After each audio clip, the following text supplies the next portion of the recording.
ઉમાપતિ મહેશ્વરની જય. આજના આ વિડીયોમાં આપણે સાંભળીશું સંક્ષિપ્ત શિવ મહાપુરાણ ભાગ 4. આગળના ભાગમાં આપણે સાંભળ્યું દેવી પાર્વતીની તપશ્ચર્યાનો પ્રભાવ. આજની આ કથા શરૂ કરતા પહેલાં આપને જો આ વિડીયો પસંદ આવતો હોય તો ધર્મદર્પિત ચેનલને લાઇક, શેર અને સબસ્ક્રાઈબ જરૂરથી કરજો. ચાલો સાંભળીએ કાર્તિકેયની કથા. બ્રહ્માજીએ નારદને શિવલીલાનો વૃત્તાંત વર્ણવતા આગળ કહ્યું. શિવને પરણીને આવ્યા બાદ કૈલાસમાં એકાંત સ્થળે શિવ શિવા સાથે દેવતાએ 1000 વર્ષ સુધી પ્રેમ ક્રીડામાં એવા લીન થઈ ગયા કે એ આનંદ વિભોર પરિસ્થિતિમાં કેવળ એકબીજાને સ્પર્શથી મૂર્છિત થઈ જતા. દિવસ અને રાતનો પણ તેમને ખ્યાલ ન રહેતો.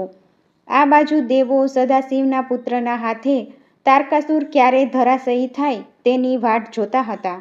બધા દેવો બ્રહ્માજી પાસે જઈ સઘળી વાત કરી. બ્રહ્માજી સહિત સઘળા દેવો વિષ્ણુ પાસે ગયા અને સઘળી વાત કરી. વિષ્ણુએ દેવોને હિંમત આપી શિવજીમાં શ્રદ્ધા વિશ્વાસ રાખવાનું કહ્યું. સમય જતાં વિષ્ણુ દેવો સાથે શિવને મળવા કૈલાસ તરફ ગયા, પરંતુ શિવગણોએ જણાવ્યું કે શિવ પાર્વતીના ભુવનમાં ગયા હોવાથી દર્શન મિલન થશે નહીં. છતાં બધા દેવો દેવીઓ ભુવન તરફ ગયા ને ઊંચા સ્વરે તેમને આર્તનાદ કરતા કહ્યું, હે દેવાધિદેવ, તારકાસુરના ત્રાસથી અમે સૌ પીડાઈ રહ્યા છીએ. અમારું રક્ષણ કરો. દેવોના કોલાહલથી સદાશિવ પાર્વતી સાથે પ્રેમ ક્રીડા ત્યજી બહાર આવ્યા અને તમામ દેવોને હિંમત આપી. પછી શિવજીએ કહ્યું, તમે મારી રતિક્રીડામાં વિઘ્ન નાખ્યું છે. હવે મારું છોડેલું વીર્ય ગ્રહણ કરવા કોણ તત્પર છે? આમ કહેતા શિવજીનું અમૂલ્ય વીર્ય પૃથ્વી પર પડ્યું. જળહળાટ કરતા તેજના પુંજથી દેવો અંજાઈ ગયા. દેવોની પ્રેરણાથી અગ્નિએ હોલાનું રૂપ ધરી એ વીર્યને ચણી લીધું. મહાદેવને આવતા ઘણી વાર થતાં દેવી પાર્વતી બહાર આવ્યા અને તેમને સઘળી હકીકત સમજાઈ.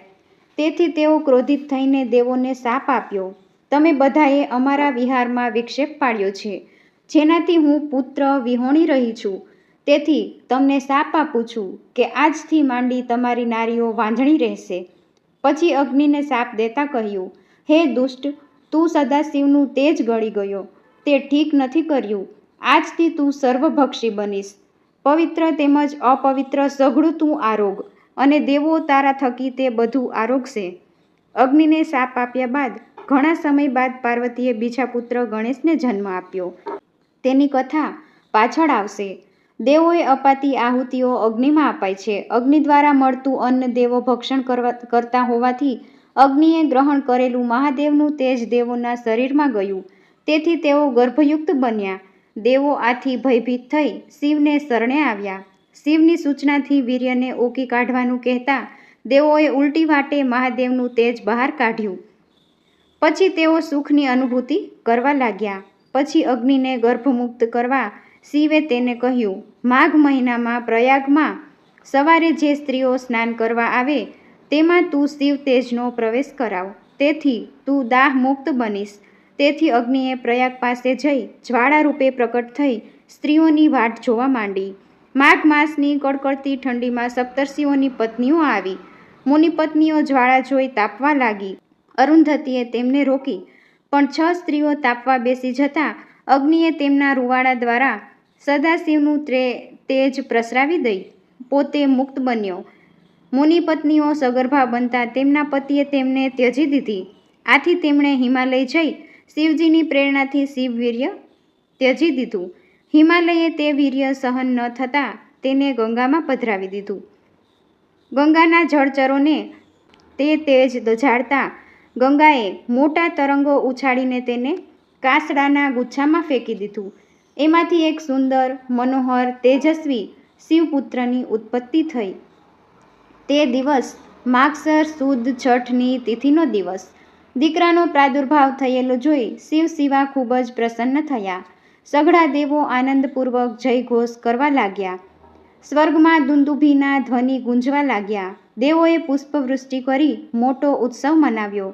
બ્રહ્માએ કહ્યું, હે નારદ, માગસર સુદ છઠને દિવસે પૃથ્વી પર જન્મેલા તેજસ્વી બાળકને જોઈ દેવોની પ્રેરણાથી વિશ્વામિત્ર તેમની પાસે ગયા. ત્યારે બાળકે કહ્યું, હે મહાજ્ઞાની પુરુષ, આપ સદાશિવની પ્રેરણાથી જ અહીં પધાર્યા છો. હું આપને મારા પુરોહિત બનવા વિનંતી કરું છું. વિશ્વામિત્રે કહ્યું, હું ક્ષત્રિય પુત્ર છું, હું બ્રાહ્મણ નથી, પરંતુ બ્રાહ્મણનો સેવક છું. ત્યારે બાળકે કહ્યું, આપ આ ક્ષણે મારી કૃપાથી બ્રહ્મર્ષિ થયા. આપ જ મારા જાત સંસ્કાર કરવાને યોગ્ય છો. વિશ્વામિત્રે આનંદિત થઈ તત્ક્ષણે સદાશિવના પુત્રને વેદોક્ત વિધિ મુજબ તમામ સંસ્કારો કર્યા. શિવપુત્રે તેમને દિવ્ય જ્ઞાન મળે તેવા આશીર્વાદ આપ્યા. ત્યારબાદ એ બાળકને શ્વેત નામના અગ્નિએ પોતાના પુત્ર કહી શક્તિ નામનું અમોઘ શસ્ત્ર આપ્યું. એ બાળક પોતાની શક્તિ વડે કૌક પર્વત પર પ્રહાર કરવાથી વીર રાક્ષસો ઉત્પન્ન થઈ તેને મારવા આવ્યા, પરંતુ તે બાળકે સૌને હણી નાખ્યા. આમ આ બાળક નિર્ભયતાથી અવનવી લીલાઓ કરવા લાગ્યો. તે સમયે કૃતિકા નામની 6 સ્ત્રીઓ સ્નાન કરવા માટે આવતા તેમણે આ બાળકને જોઈ તેના પ્રત્યે હેત લાગ્યું. 6 સ્ત્રીઓની તે બાળકને પૈપાન કરાવવાની ઈચ્છા જાગી. તેથી બાળકે પોતાની માયાથી 6 મુખો ઉત્પન્ન કરી 6 સ્ત્રીઓનું સ્તનપાન કરી તેમને સંતોષ આપ્યો અને પ્રત્યેકને માતા તરીકે આદર આપ્યો. તે સ્ત્રીઓ બાળકનું પ્રેમપૂર્વક પોષણ કરવા માંડી. બીજી તરફ પાર્વતીજીએ શિવજીને તેમના ક્ષલિત થયેલા વીર્ય વિશે પૂછતા સભામાં સૌએ માહિતી આપી અને અંતે કૃતિકાઓ તેને ઉછેરે છે એમ જણાવ્યું. જ્યારે શિવજીએ વીરભદ્ર, નંદિકેશ્વર વગેરે ગણોને કૃતિકાના ઘરે મોકલ્યા. ગણોએ કૃતિકાના ઘરનો ઘેરાવ કર્યો. કૃતિકાએ તેમના પોતાના ઘરની ચારે બાજુ ગણોને જોઈ વ્યાકુળ થઈ પોતાના પુત્ર સમક્ષ ચિંતા વ્યક્ત કરી, પરંતુ કાર્તિકેય તેમની ચિંતા નહીં કરવાનું જણાવ્યું. બાળક કાર્તિકેય ઘરની બહાર આવતા જોઈ નંદિકેશ્વરે જોયું. હે ભાઈ, હે માતાઓ, અમને મહાદેવજીએ તમારી પાસે મોકલ્યા છે. તમે શિવજીના પુત્ર છો અને કૈલાસ પર સઘળા દેવો એકઠા થઈ તમારી રાહ જુએ છે. તમે દેવોનું કાર્ય કરવા માટે પ્રકટ થયા છો. તમારે હાથે શત્રુઓનો સંહાર થનાર છે. તેથી દેવો તમને દેવસેનાના સેનાપતિ બનાવવા રાજી થયા છે. તમે વિશ્વનો આરંભ કરનારા ઈશ્વર રૂપ છો અને તમે અનેક ગુણોના સાગર છો.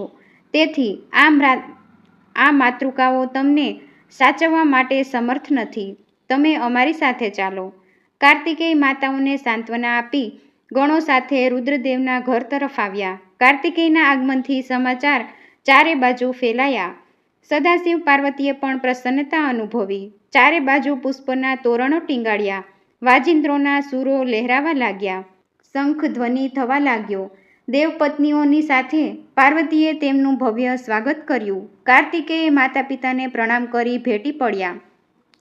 સદાશિવે વેદ મંત્રના ઉચ્ચાર સાથે સભામંડપમાં ગોઠવાયેલા રત્નજડિત સિંહાસન પર બેસાડ્યા. દેવર્ષિઓએ તીર્થજળોનો છંટકાવ કર્યો, મંત્રો ઉચ્ચાર્યા. દેવોએ તેમને ઉત્તમ પ્રકારની ભેટ આપી. સદાશિવ કુમારને પ્રકટ થયાને ફક્ત 6 દિવસ થયા હતા, છતાં શંકરની કૃપાથી તેમણે સર્વ અસ્ત્ર શસ્ત્રની વિદ્યા પ્રાપ્ત કરી હતી. વળી તે યુવાન પણ દેખાવા લાગ્યા. દેવોએ સદાશિવ પાસે તારકાસુરના વધ માટે કાર્તિકેયની માંગણી કરતા શિવે કાર્તિકેય દેવોને સોંપ્યો. કાર્તિકેયની આગેવાની હેઠળ દેવો સંગ્રામ કરવા આગળ વધ્યા. પૃથ્વી અને સમંદરના સંગમ સ્થળે સઘળા દેવો આવી પહોંચ્યા. આ બાજુ તારકાસુર પણ તેના વિશાળ સૈન્ય સાથે સામે આવીને ઊભો રહ્યો. પછી દેવો અને દૈત્યો વચ્ચે ભીષણ યુદ્ધનો આરંભ થયો. થોડી વારમાં તો સમરાંગણની ધરતી પર રક્તની સરિતા વહેવા લાગી. પ્રથમ તારકાસુર ઇન્દ્ર સામે અને બીજા દેવો દૈત્યો સામે લડવા લાગ્યા. બંને પક્ષ તુમુલ યુદ્ધ થવાથી યુદ્ધભૂમિ દેવો અને દૈત્યોના વિકૃત દેહોથી બિહામણી લાગતી હતી. તારકાસુરે વીરભદ્ર, વિષ્ણુ તથા બીજા અનેક દેવો સાથે યુદ્ધ કર્યું. અંતે બ્રહ્માજીની વિનંતીથી કાર્તિકેય તારકાસુર સામે આવી ચડ્યો. તે સમયે દેવસેનાએ તેમનો જયઘોષ કરી સ્તુતિ કરી. કાર્તિકેય તેમજ તારકાસુર બંને બળપૂર્વક યુદ્ધ કરવા લાગ્યા. વૈતાલિક અને ખેચરી યુદ્ધ શાસ્ત્રો મુજબ તેઓ પૃથ્વી તથા આકાશમાં રહી ઝઝૂમવા લાગ્યા. તેમનું ભીષણ યુદ્ધ જોઈ દેવ અને દૈત્ય પ્રેક્ષક બની તે યુદ્ધને નિહાળવા લાગ્યા. તેમનું યુદ્ધ જોઈ દેવોના મનમાં અનેક શંકા કુશંકા જાગવા લાગી. પણ કુમારે તેમને આશ્વાસન આપી તેજસ્વી શક્તિ ઉઠાવી. શિવ સ્મરણ કરીને તે શક્તિથી દૈત્ય પર પ્રહાર કર્યો. શક્તિના પ્રહારથી દૈત્યોના અંગો છિન્ન ભિન્ન થતાં તે થોડી વારમાં મૃત્યુ પામી ધરતી પર ઢગલો થઈને પડ્યો અને તે જ ક્ષણે તારકાસુર તેજ રૂપે કાર્તિકેયમાં લય પામ્યો.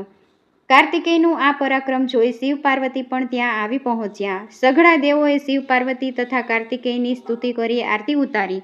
તે સમયે ક્રૌંચ નામના પર્વતે કાર્તિકેયને શરણે આવી બાણાસુરના ત્રાસથી મુક્ત કરાવવા પ્રાર્થના કરી. કાર્તિકેયે પોતાની અતુલ્ય શક્તિ ધારણ કરી મહાદેવનું સ્મરણ કરી તે શક્તિ બાણાસુરને ઉદ્દેશીને ફેંકી અને જોત જોતામાં બાણાસુરને ભસ્મ કરી પાછી આવી. આમ ક્રૌંચને બાણાસુર વધની વાત કરી વિદાય કર્યો. પછી તે ઠેકાણે કાર્તિકેયે સર્વ પ્રકારની સિદ્ધિ આપનારા શ્રી પ્રતિજ્ઞેશ્વર, શ્રી કપાલેશ્વર અને શ્રી કુમારેશ્વર નામના 3 લિંગોની સ્થાપના કરી. તેમજ વિજય સ્તંભ રોપાતા સ્તંભેશ્વર નામે ચોથા લિંગની સ્થાપના થઈ. ત્યારબાદ શેષનાગનો દીકરો કુમુદ પ્રલંબાસુરના ત્રાસથી કાર્તિકેયને શરણે આવ્યો અને તે દુષ્ટને સજા કરવા કહ્યું. કુમુદ નાગની વિનવણીથી પાર્વતી પુત્રે શિવનું સ્મરણ કરી અમોઘ શક્તિ પ્રલંબાસુરનો વિનાશ કરવા ફેંકી. તે શક્તિ અંતરિક્ષ માર્ગે ગતિ કરી સસૈન્ય પ્રલંબાસુરને ભસ્મ કરી પાછી આવી. કાર્તિકેયે કુમુદ નાગને નિર્ભય બનાવીને પોતાને નિવાસે મોકલ્યો. પછી સઘળા દેવો સાથે કાર્તિકેય કૈલાસ પર વાજતે ગાજતે આવ્યા. સઘળા દેવોએ શિવ પાર્વતીની સ્તુતિ કરી પ્રણામ કર્યા. પ્રસન્ન થયેલા શિવ પાર્વતીએ કુમાર પર વહાલ વરસાવ્યું અને મોટો ઉત્સવ કર્યો. પ્રસન્ન થયેલા શિવજીએ કહ્યું, હે દેવો, જ્યારે તમે કોઈ મુશ્કેલીમાં આવો ત્યારે મને અવશ્ય યાદ કરજો. હું તમને સહાય કરીશ, તમારું રક્ષણ કરીશ. પછી સૌ પોતપોતાના નિવાસે વિદાય થયા. ફરી મળીશું નવી કથાની માહિતી સાથે. જોડાઈને રહો સંક્ષિપ્ત શિવ મહાપુરાણની કથામાં. ધર્મદર્પિત ચેનલથી આપ સૌને જય મહાદેવ.